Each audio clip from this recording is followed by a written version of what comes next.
여러분 반갑습니다. 김덕기입니다. 자, 이번 시간에는요, 2019년도 3회 기출문제 해설 진행하겠습니다. 1번 문제 가보시죠. 얄롬 나왔네요. 얄롬 11롬 또 나왔네요. 뭐 항상 나옵니다. 요인들 5가지를 기술하시오. 5가지 기술할 때가 있고 6가지 기술할 때가 있고, 그래서 6가지를 외워두시면 좋겠죠. 얄롬. 또 혹시 처음 듣는 분들 놀랄까봐, 시벨롬은 프랑스어로 잘생긴 남자를 시벨롬이라고 합니다. 제가 프랑스에서 많이 듣던 소리입니다. 얄롬 시벨롬. 자,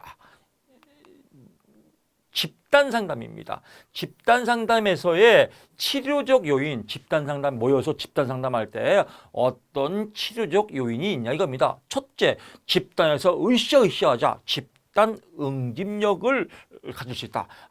우리 찾아봅시다. 우리 임단모 카페의 집단 응집력. 우리 다 함께 합격해서 합격석에 올려요. 이게 집단 응집력이에요. 그래서 치료 효과가 있다. 문제의 일반화, 보편성. 나만 이런 문제가 있는 게 아니구나. 보편성. 정보 전달, 집단 속에서 정보를 전달한다. 이런 걸로 글짓기 하면 되겠습니다. 몇 번 나왔기 때문에 여러분, 이건 진짜 서비스 문제입니다. 6점, 5점 먹고 들어간 겁니다. 이타주의, 다른 사람을 생각할 수 있다. 카타르시스, 정화, 또 가족 치료의 규정적 역할, 사회와 기술의 발달, 또는 대인관계 학습, 희망을 심어주기, 집단 속에서 우리 임단모 카페에서도 으쌰으쌰 집단 응집력, 다 같이 합작합시다. 희망을 심어주기, 이런 것들이 얄롬 시벨롬의 집단 상담에서의 치료적 요인이다. 이 중에서 11가지가 있겠죠. 모방행동, 잘하는 사람 따라서 하기. 또 실존적 요인들, 실존적은 다른 말로 실용적입니다. 실용적. 그래서 실용적 요인들은 뭐예요? 우리가 공부할 때 시험에 안 나오는 거 버리자. 다 외울 수 없다. 10점짜리 6개만 맞으면 합격이다. 이런 것들이 실용주의 학습입니다. 그래서 이런 것들이 집단 치료의 요인이다. 이 중에서 6개 골라 잡아서 여러분 것으로 만들면 되겠다라고 보면 되겠습니다. 자, 2번 문제 갑니다. 이것도 또 나왔네요. 임상심리사의 윤리 원칙으로 유능성은 능력이에요. 능력이 있다. 탑 다 나왔죠. 어떤 능력이 있어야 돼요? 능력이 있으려면 노력을 해야 된다. 이 노력을 하는 게 유능성입니다. 노력을 안 하면 유능성이 없는 거죠. 이를 위반하는 이유, 노력을 안 하는 이유 3가지. 얼마나 쉬워요. 상식이죠. 그래서 유능성은 임상심리사 또는 임상심리학자가 자신의 강점, 약점, 자신이 가지고 있는 기술, 그것을 하는 게 대한 자각, 즉 본인의 능력에 대해서 자각을 하고 이것을 지속적으로 교육, 수련 또는 노력을 하는 것을 말한다. 이렇게 소설 쓰면 됩니다. 유능성의 원칙을 위배하는 것, 즉 노력을 안 하는 것. 임상심리사가 개인적인 심리적 문제를 가지고, 개인적인 심리적 문제가 있으면 어떻게 남을 상담해요? 그래서 문제가 있을 때 유능성에 위배된다. 너무 많은 부담으로 인해서 지쳐 있을 때, 임상아 너무 많이 지쳐 있으면 어떻게 남을 상담하겠습니까? 임상심리사가 교만하여서 더 이상 배우지 않고 배울 필요가 없다고 생각할 때, 노력을 안 할 때. 그래서 3가지니까 딱 집어서 하겠습니다. 이런 것들은 저 같으면 그냥 써놨지만 아닙니다. 오케이. 심리적 문제가 있을 때, 또 지쳐 있을 때, 또 교만하여 배우지 않을 때, 이걸로 그냥 글짓기 하자. 끝. 얼마나 쉬워요. 항상 잘 나옵니다. 3번 문제 가보실게요. 체계적 등가법, 이것도 맨날 나옵니다. 즉 여러분 기출문제 계속 듣다 보면 저거 또 나왔네, 저거 또 나왔네. 결국은요, 양이 많은 게 아니에요. 나온 게 또 나오고 나온 게 또 나오고 복습합니다. 체계적 등가법 원리, 시행 순서, 눈 감고도 그냥 저절로 나오죠. 근육을 이완시키고, 또 불안이게 목록을 작성해서 또 체계적으로 등감화시킨다. 그래서 원리는 뭐예요? 고전적 조건, 파블로프가 주장한 고전적 조건 형성을 통해서 상호 억제의 원리다. 상호 억제라는 건 뭐냐면요, 불안과 평안은 서로 공존할 수 없다. 이게 상호 억제예요. 그러니까 뭐예요? 불안을 없애야 평안이 온다. 이겁니다. 그래서 고전적 조건 형성에 기초한 상호 억제의 원리다. 라만 써도 간단합니다. 그래서 즉 양립할 수 없다. 서로 양립할 수 없다. 그래서 불안과 평안은 서로 양립할 수 없다. 이걸 상호 억제의 원리라고 한다. 그래서 불안, 평안이라고 하면 좀 여러분들이 쓰기가 그러면요, 여기서 이완이라고 하면 이완. 기독교에서는 평안이란 말이 참 좋은데 평안, 흔히 쓰는 말이 아니기 때문에 불안과 이화는 서로 양립할 수 없는 것을 말한다. 이걸 상호 억제의 원리다. 이런 걸로 여러분들이 글짓기를 잘하면 돼요. 고전적 조건 형성에 기초한 상호 억제의 원리로서 상호 억제란 불안과 이완이 함께 공유할 수 없다는 것을 의미한다. 뭐 이렇게 쓰면 아름답겠죠. 그냥 어쩌고저쩌고 비슷하게 쓰면 답답입니다. 시행 순서 근육을 이완하고 불안이계 목록을 작성해서 약한 불안부터 해결되면 그 다음 단계로 올리고 이게 해결되면 그 다음 단계로 올려서 불안이계 목록에 따라서 둔감화시킨다. 뭐 쉽게 또 점수 먹고 들어가죠. 4번 갑니다. 정신분석에서 상담관에서 나타난 전이와 역전이에 대해서 설명하시오. 전이, 역전이. 전이는 뭐냐면 옮기는 거예요. 옮기는 것. 역전이는 거꾸로 옮기는 거예요. 거꾸로. 이그잼플 예를 든단 말이에요. 쉽게 예를 들게요. 예.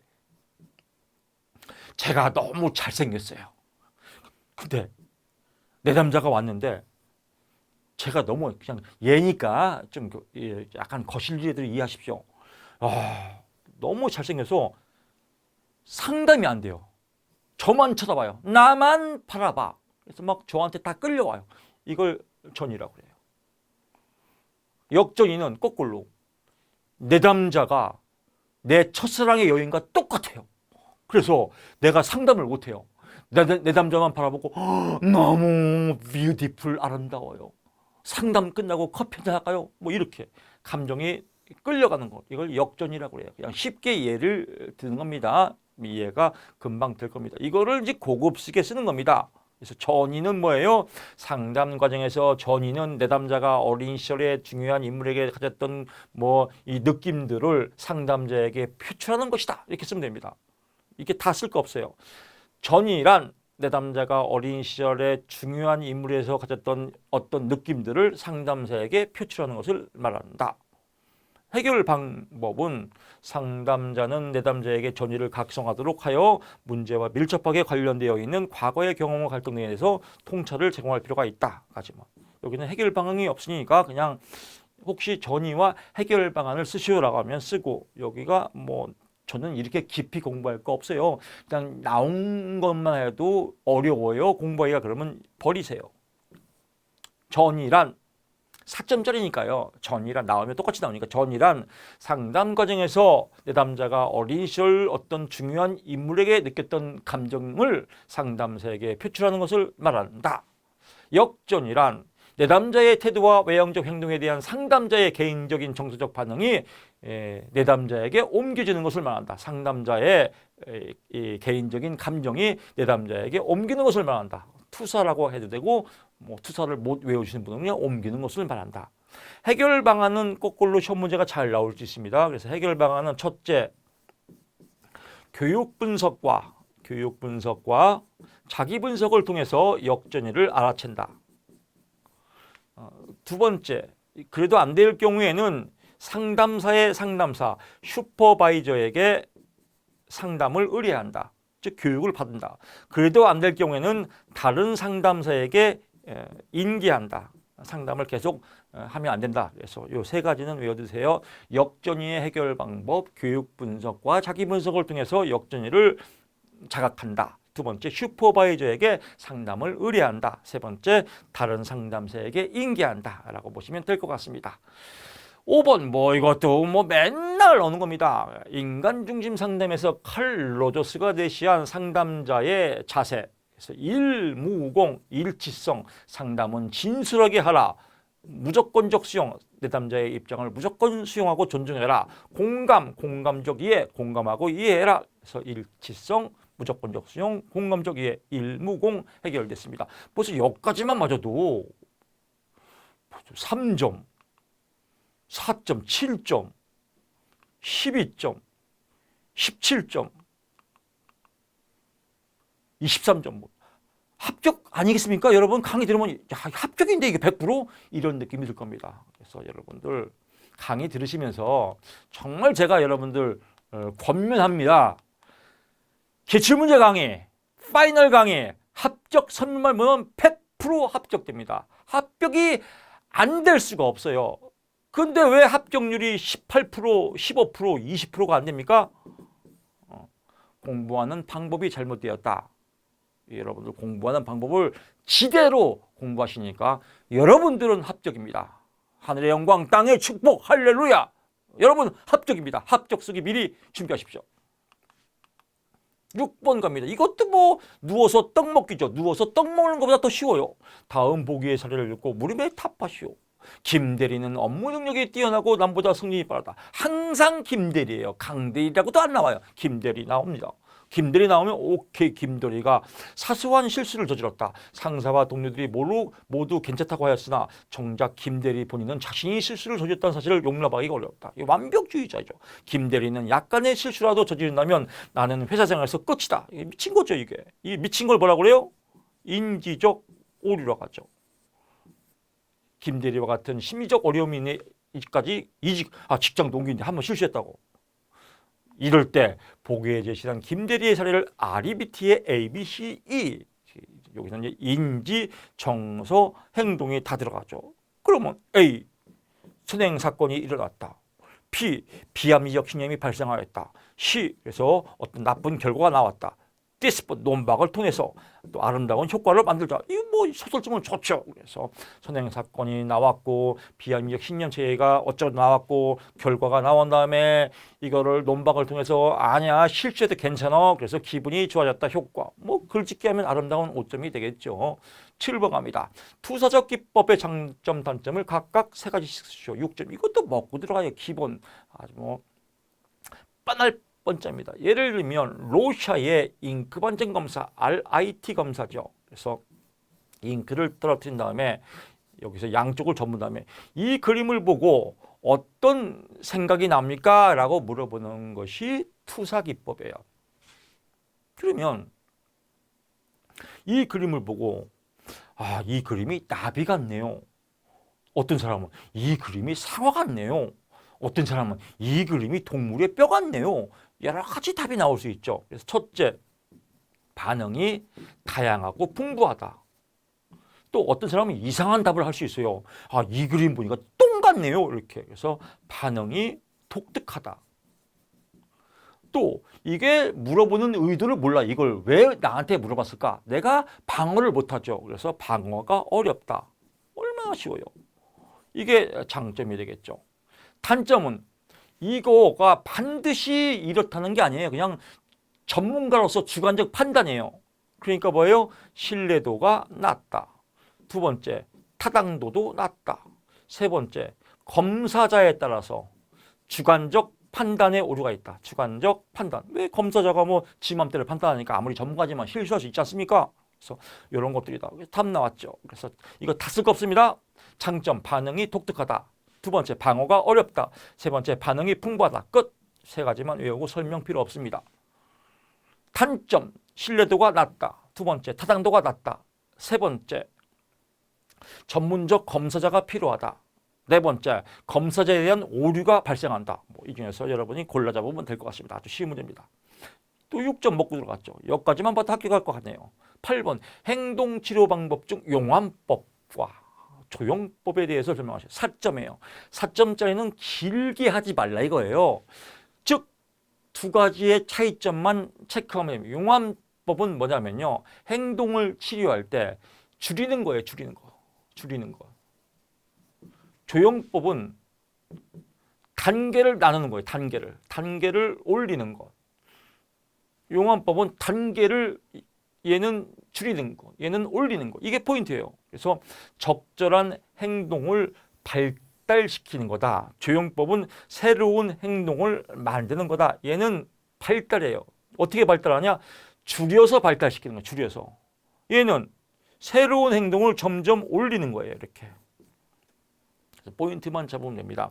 용암법은 연속적인 시도를 통해서 반응을 통제하는 자극을 연속적인 시도를 통해서 반응을 통제해서 점진적으로 행동을 발달시키는 것이다 라고 보시면 될 것 같습니다. 뭐 여기서도 보면 용암법은 자극이 반응에 대해서 강한 통제를 발휘한 상황에서 자극 통제를 줄여서 감소시켜서 행동을 발달시키는 거다. 예를 들면 이거죠. 1부터 10까지 순서를 가리키는데 선생님이 따라하세요. 자, 따라하세요. 1, 2, 3, 4, 5 계속하다가 한 6쯤에서 선생님이 안 해요. 그리고 네가 한번 해봐. 그러면 6 그다음에 7 할 때 모르면 큰 소리를 안 하고 7, 8 그러면 8 9 마지막 뭐지? 10 이렇게 혼자 이렇게 행동을 만들 수 있도록 이 행동의 강화를 줄여서 이걸 용암법이라고 한다. 그래서 적절한 행동을 발달시킨다. 그래서 연속적인 시도를 통해서 반응을 통제해서 또는 또 반응의 자극을 감소시켜서 행동을 발달시키는 거다. 이걸로 그냥 글짓기 하면 됩니다. 조형법은 새로운 행동을 만드는 겁니다. 현재 수행되지 않은 행동을 형성하는 데 사용되는 절차로서 새로운 행동을 만들기 위한 행동, 이것도 복잡하면 그냥 새로운 행동을 만들기 위한 행동 치료 방법을 의미한다. 이렇게 써도 됩니다. 또 목표 행동에 좀 더 가깝게 건져가는 행동을 연속적으로 강화하면서 그 전의 행동은 소거하고 새로운 행동을 발달시킨다. 점진적 접근법. 이것도 어려우면 이런 거예요. 학교를 가기 싫어하는 학생에 여기서 학교 집 앞에 문을 나가면 사탕을 하나 주고 또 학교에서 학교 정문 앞까지 가면 뭐 게임을 한번 해주고 또 학교에 들어가면 뭐 또 용돈을 주고 뭐 이렇게 행동을 강화시키는 걸 조형법이라고 그래요. 그래서 연속적으로 행동을 강화시켜서 행동을 발달시키는 것은 새로운 행동 만들기다. 그래서 포인트는 용암법은 적절한 행동을 발달시키기, 조형법은 새로운 행동을 만들기. 그래서 적절한 행동을 발달시키는 건 뭐예요? 행동, 자극을 점점점 줄이면서 행동을 발달시키는 거. 이거는 강화를 통해서 새로운 행동을 만들기. 뭐 비슷한 점도 있지만 이렇게 포인트만 잡으시면 될 것 같습니다. 9번 문제 가보실게요. 다시 한번 말씀드리지만요. 4점짜리이기 때문에 이 해설 설명 잘 안 봅니다. 그냥 포인트. 얘는 있는 행동을 발달시키는 거고 얘는 새로운 행동을 만들어서 행동 치료하는 것이다. 라고 해서 이 행동 치료입니다. 9번 갑니다. 강박장애의 심리적 치료 방법으로 노출 및 반응 방지법, ERP 기법이라고 하는데 이것도 간단. 맨날 나와요. 얘도 뭐 아주 징그럽게 나옵니다. 원리, 노출 및 반응 방지법. 치가 다 써 있지 않습니까? 노출을 통해서 행동 치료 기법으로 노출을 통해서 강박장애 증상으로 나타나는 강박적 사고, 강박적 행동을 제지하기 위한 것이다. 그래서 강박증을 제지하기 위한 것이다 라고 합니다. 그래서 뭐 쭉 나오지 않습니까? 맨날 뭐 나왔던 거니까요. 반복적인 강박, 오염물질 같은 거 뭐 어떤 뭐 이런 뭐 결벽증이 있다. 이거에 결벽증, 똥을 만지게 한다. 이런 노출을 통해서 어떤 강박증을 치료하는 것이다. 라고 보시면 될 것 같고요. 시행 순서는 두 가지로 크게 보입니다. 첫째, 노출시키기. 강박적 사고를 유발하는 자극에 충분한 시간 동안 직면하도록 하는 것이다. 예를 들어 더러움 또는 더러운 물질에 대해서 강박적 사고에서 손 씻기에 강박적 행동을 보이는 환자에게 치료자가 의도적으로 더러운 물질을 만져보도록 요구할 수 있다. 뭐 똥을 만지게 한다. 아까 말씀드렸죠. 이것도 안 써도 됩니다. 그냥 노출은 강박적 문제가 있는 것에 노출시켜서 직면하게 한다. 이게 포인트입니다. 2단계 행동 방지. 강박적 사고에 나타나는 강박적 행동을 제지하는 것이다. 예를 들면 똑같지만 이거를 노출된 상태로 계속 유지시키고 행동을 방지하는 것을 말한다. 이걸로 글짓기 하면 됩니다. 그래서 이런 거 다 외울 필요 없습니다. 그냥 얘는 노출된 거고 노출을 유지시켜서 행동을 방지하는 것이다. 그래서 행동 방지가 뭐냐면 그거예요. 행동을 방지하는 게 반응을 방지하는 걸 반응. 노출 및 반응 방지. 노출된 상태에서 다시 손을 씻는 걸 방지한다. 그래서 반응 방지. 새로 손을 씻는 건 반응이죠. 그래서 반응을 똥이 묻었으면 그냥 똥 묻는 상태로 그냥 유지해라. 이게 반응 방지법이다 라고 보시면 될 것 같습니다. 뭐 똥도 만졌는데 흙은 뭐 잘 또 자연스럽게 만지겠죠. 그렇게 해서 치료하는 것이다. 10번 문제 갑니다. 아동 및 청소년을 대상으로 한 상담자에서 쭉 나오는데 피아제, 인지발달, 뭐 우리 많이 했습니다. 기본적으로 전조작기, 구체적 조작기, 형식적 조작기에 해당하는 특징. 그래서 전조작기 2세, 7세다. 나예요. 그래서 이 시기의 아동은 논리적인 사고를 하는데 어려움이 있으며 상상을 통해서 보이지 않는 대상을 표현하는 경향이 있다. 또한 자기중심적 사고로 인해서 또래 애들과 협동을 하는데 어려움. 여기서 자기중심적이다. 그래서 이 시기의 아동은 논리적인 사고를 하는데 어려움이 있으며 자기중심적 사고를 가지고 있다. 이렇게 쓰면 아주 간결하겠죠. 2번. 빨리 마무리를 해야 돼요.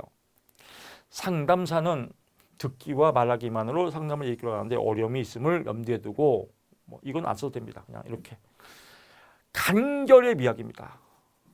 저도 실수를 강의를 하지만 실수를 합니다.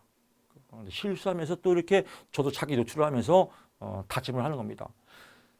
제가 이제 학부에서 강의하면서 학부에 실시가 있었습니다. 그래서 수업하면서 니네들이 결혼하면 내가 집에 서줄게. 그래서 진짜요? 알았다 했습니다. 근데 연락이 왔어요. 진짜로 결혼한다고. 약속을 했으니까 어떻게 해요? 주례를 서야겠죠. 그래서 주례를 섰습니다. 주례를 처음에는 잘 섰어요. 주례서를. 뭐 결혼식을 축하하며 뭐 멋지게 인생은 서로 조율하는 과정으로서 막 멋지게 했는데 너무 잘하려고 하다 보니까 또 욕심이 생겼어요. 그래서 말이 길어졌어요. 그게 에라예요. 제 혀를 깨물고 싶었어요. 그러니까 처음에는 잘하다가 거기서 자 둘이 행복하게 잘 사십시오 딱 해야 되는데 행복하게 잘 살며 또한 이게 나갔어요. 그래서 아주 제가 혀를 아주 깨물고 싶은 후회가 좀 났었는데 마찬가지예요. 더 쓰려면 답도 이게 안 좋아져요. 그래서 그냥 전 조작기는 2세부터 7세로서 이 시기 아동은 논리적 사고하는데 어려움이 있으며 자기중심적 사고를 가지고 있다. 이러면 아주 깔끔합니다. 구체적 조작기는 이 시기 아동은 구체적이고 현실적으로 사고를 하며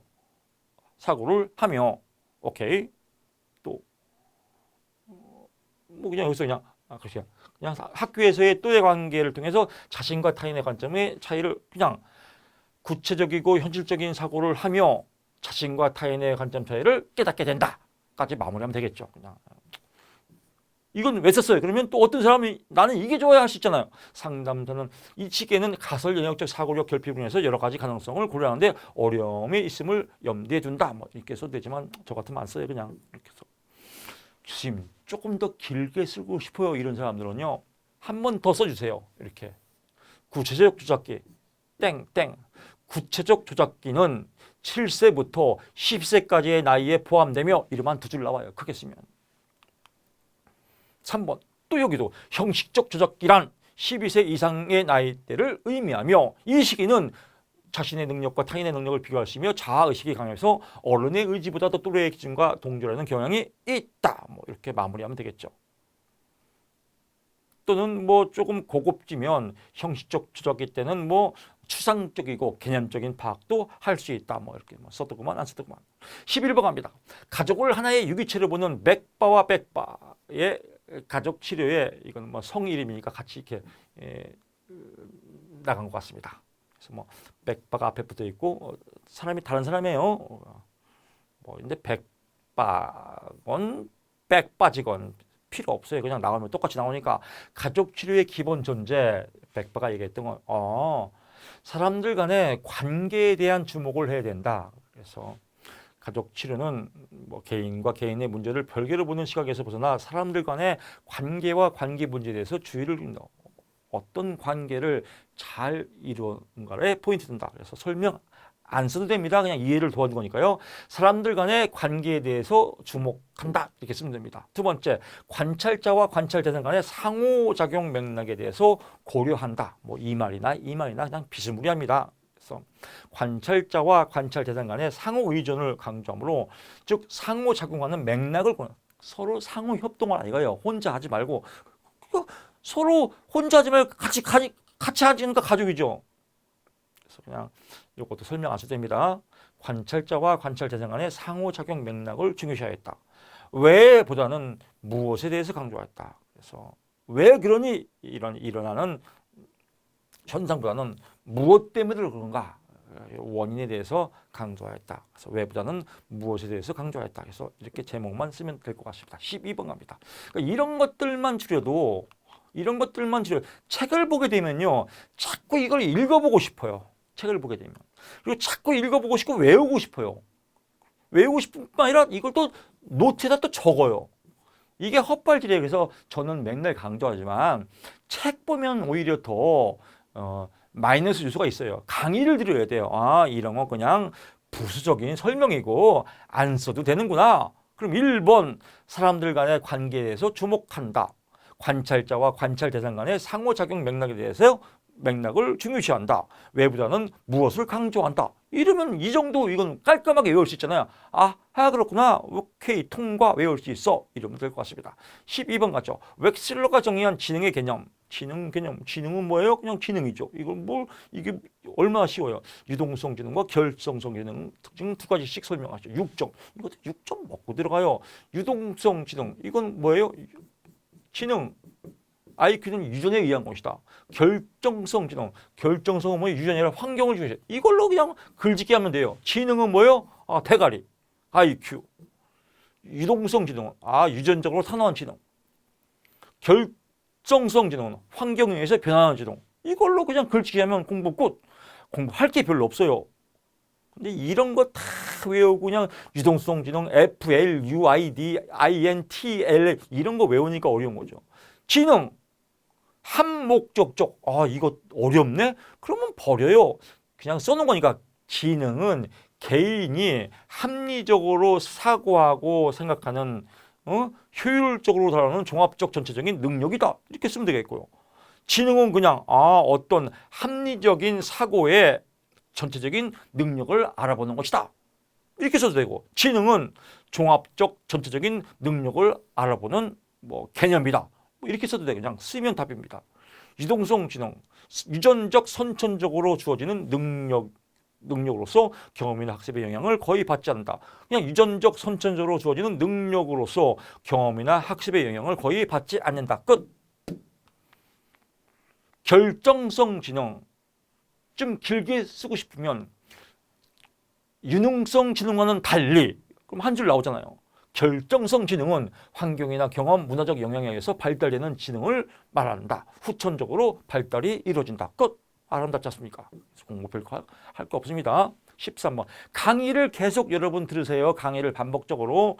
웩슬러 지능검사에서 병전 지능, 병이 있기 전에 지능을 추정하기 위해서 사용하는 소검사 3가지를 쓰고 이를 사용하는 이유. 병전 지능을 모르면 안 돼요. 그래서 문제가 중요해요. 병이 생기기 이전의 지능. 왜? 지금 지능과 병이 생긴 지능과 비교해야 되니까. 그러면요. 먼저 소검사는 어휘, 상식 또는 기본지식 똑같은 거죠. 토막자기 이 3가지만 본다. 그래서 어상토, 그래서 어휘 외울 때는 그냥 상식 이렇게 기본지식 안 써도 됩니다. 토막자기 나는 어기토, 나는 어기토를 외울래. 그러면 어휘, 기본지식, 토막자기 외운다. 그 이유. 변전 지능을 추정하는 이유는 지능 검사를 시행하고 난 다음 수검사가 원래의 지능, 병이 생기기 전에 원래의 지능 수준을 알아본 다음에 현재의 지능 수준과 차이를 계산해 보려고 하는 것이다. 특정 소검사, 어상토, 어기토를 하는 이유는 일반적인 병전 지능의 추정을 하기 위해서는 어휘 문제, 상식, 기본지식, 토막자기 검사를 활용하는데 이를 병전 지능 추정의 기본점으로 삼는 이유는 해당 소검사들이 즉 어기토가 어상토가 가장 점수가 안정되어 있어. 기본적으로 베이스 점수라 이거예요. 그래서 가장 안정되어 있으며 요인 분석결과 대표적인 언어성 검사와 동작성 소검사를 지적할 수 있다. 즉 어상토, 어휘와 상식은 언어성 검사, 토막자기는 동작성 검사죠. 그래서 어휘와 상식 또는 어휘와 기본 지식이 대표적인 언어성 검사이고 토막자기가 대표적인 동작성 검사이기 때문에 그렇다. 두 번째, 이 두 검사가 가장 기본이 되는 오차 범위가 많이 안 생기는 베이스 점수라 그렇다라고 쓰면 될 것 같습니다. 14번 가보시죠. 현병력, 현재 병력을 기술하는 데 있어서 포함되어야 할 사항 5가지. 5가지가 아니라 5,000가지도 넘습니다. 현재 병력, 병이 왜 생겼나? 문제의 발생 시기, 무엇 때문에 생겼나? 발생의 원인, 왜 생겼나? 발생의 상황, 또 어떻게 생겼나? 발현 형성의 증상, 또 어떤 치료를 했냐? 치료 경력, 어떤 노력을 했냐? 치료에 대한 노력, 어떤 심리 상태냐? 현 증세에 대한 심리 상태, 또 지금 현재 어떤 생활의 변화가 있냐? 현 증세로 인한 생활의 변화, 이런 거 그냥 글짓기 하면 쓰면 5점이다. 15번 갑니다. 벌써 합격이지 않나요?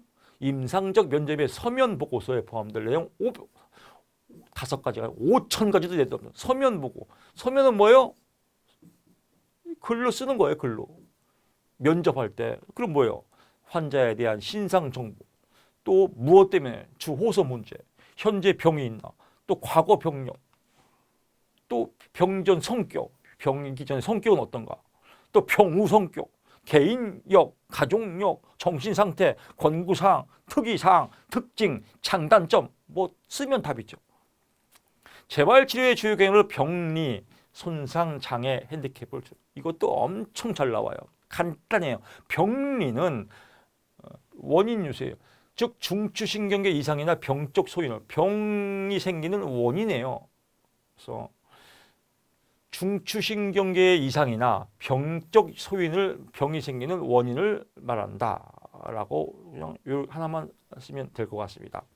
손상은 생리적, 심리적, 해부학적 구조 또는 기능의 이상이 있는 상태를 말한다. 즉 생리적이나 심리적이나 해부학적이나 어떤 기능의 이상이 있는 상태를 손상됐으니까 이상이죠. 그러니까 손상은 기능의 이상이 있는 거, 병리는 병의 원인이 있는 거.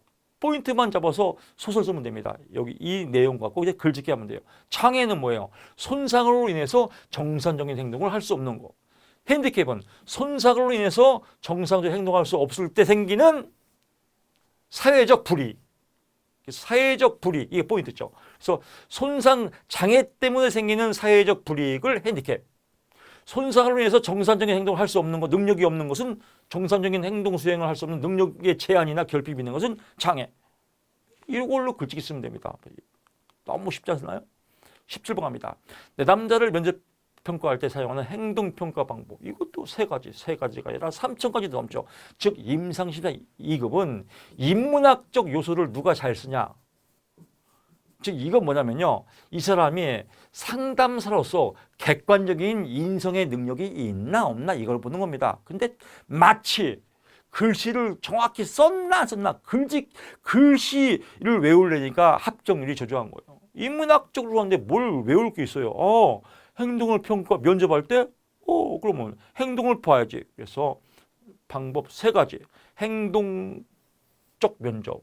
내담자의 구체적인 문제 행동을 유지시키는 상황 요인, 문제 행동에 수반되는 결과가 보이는지 내담자의 구체적인 문제 행동을 알아보는 것이다. 이렇게 쓰면 될 거죠. 간단하죠.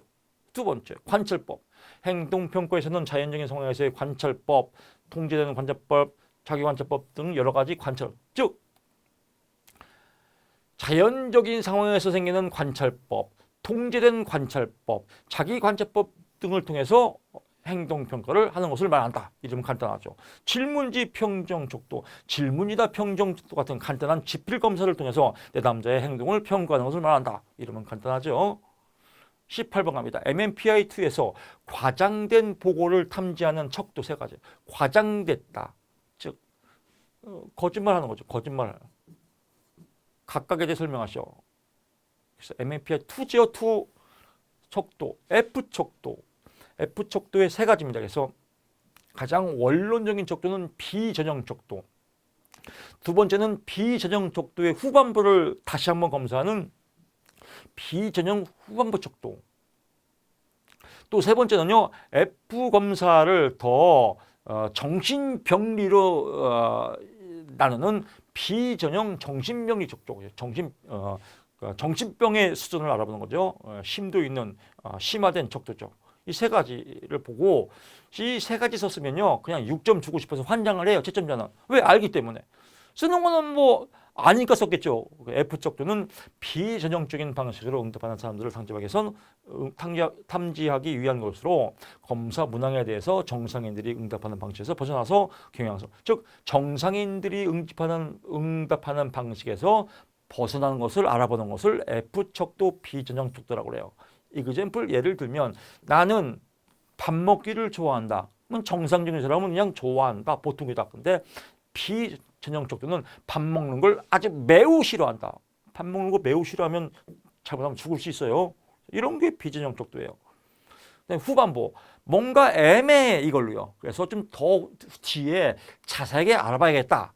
그래서 F척도 검사 실시 과정에서 수검자의 수검 태도성의 변화를 탐지하기 위한 것으로서 기존의 F척도만으로 수검자의 검사 후반부에 어떤 수검사 태도를 보였는지 파악할 수 없었던 문제점을 그러니까 기존에 어떤 검사인지 잘 헷갈려요. 그럴 때 후반부에 다시 한번 검사해서 하는 것을 비전형 후반부 척도로 간다.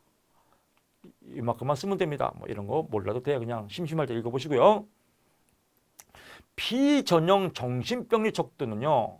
일부 임상 장면에서 F척도의 상승은 수검자의 무선 반응이나 부정 왜곡 때문이 아닌 적어도 부분적으로나마 수검자의 심각한 이거죠. 정신병리를 시사하는 것이다. 그래서 정신병리를 시사하는 것을 알아보는 것을 비전형 정신병리 척도라고 한다. 그래서 그와 같은 점을 착안해서 수검자의 비전형적인 반응을 탐지하는 데 있어서 F척도를 보완하기 위해서 무엇 때문에 정신병리를 시사하는 것을 알아보기 위해서 이 세 가지다라고 보시면 될 것 같고요. 나머지는 뭐 크게 볼 거 없습니다.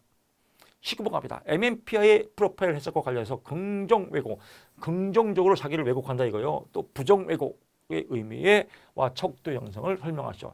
MMPI입니다. 그래서 MMPI라 혹시 몰라서 MMP2까지 써놨습니다. MMPI. 그래서 긍정 왜곡은요. 자신의 문제를 부정하고 사실 예를 들면 뭐 어떤 성격적 문제가 있어요. 그럴 때 체크를 왜곡하는 거예요. 나는 좋은 사람이 이렇게 자신의 문제를 부정하고 최소화시킨다. 그래서 자기의 부정적인 모습을 자꾸 감추려고 하는 거. 이걸 긍정 왜곡이라고 한다. MMPI에서는 K척도, 규정척도 70T 이상인 데 봐요. 즉 K척도는 아주 정밀하게 거짓말하는 겁니다. 이게 70 이상인데 반해 F척도, 이건 허구척도죠. 비전형 척도를 비롯해서 대부분의 임상척도가 50T 이상이다. 이럴 때는 긍정 왜곡 척도라고 본다라고 보는 겁니다. 여기까지만 쓰면 됩니다. 그냥 이렇게. 요거는 안 봐도 될 것 같습니다. 부정 왜곡, 의미, 심한 정신장애가 있는 것처럼 보이는 거죠. 정상인데 심한 정신장애가 있는 것처럼 보이려는 시도를 말한다. 그래서 이건 꾀병이죠, 꾀병.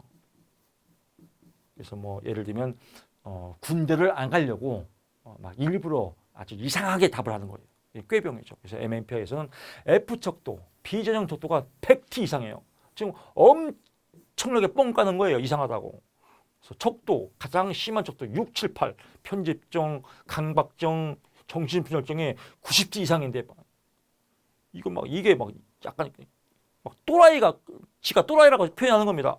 근데 L척도, 거짓말 척도 또는 뻔한 거짓말, 세밀한 거짓말, 세련되지 못한 거짓말이 50T 이상이에요. 그러니까 거짓말 안 하는 것처럼 감추면서 자기는 아주 또라이라고 얘기를 표현하는 겁니다. 왜? 군대 안 가려고 꾀병한다. 이게 부정 왜곡 척도다라고 보시면 될 것 같습니다. 뭐 이 정도만 알면 될 것 같습니다. 자, 이렇게 해서 2019년도 3회차 문제를 풀어봤는데요. 강의를 들어보신 여러분들, 저 정도면 합격하겠는데? 이런 자신감이 뿜뿜 올라올 겁니다. 그렇습니다. 여러분들은 이미 합격을 하셨습니다. 자신감 있게 공부를 즐기십시오. 저는 2018년도에서 여러분 또 찾아뵙겠습니다. 고맙습니다.